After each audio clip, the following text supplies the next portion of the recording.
Okay, Assalamualaikum semua. Hari ni aku nak tunjuk ke korang EX5 yang aku dah restore.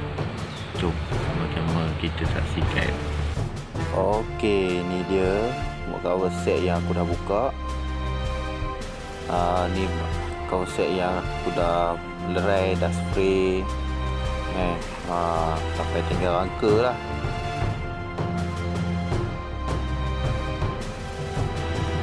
Okey,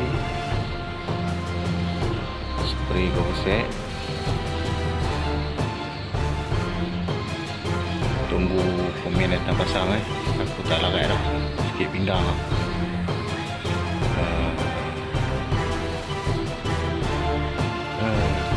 Main clear. Exhaust tak pasang lagi tu. Tak tahu lah. Ketik pun benar lah.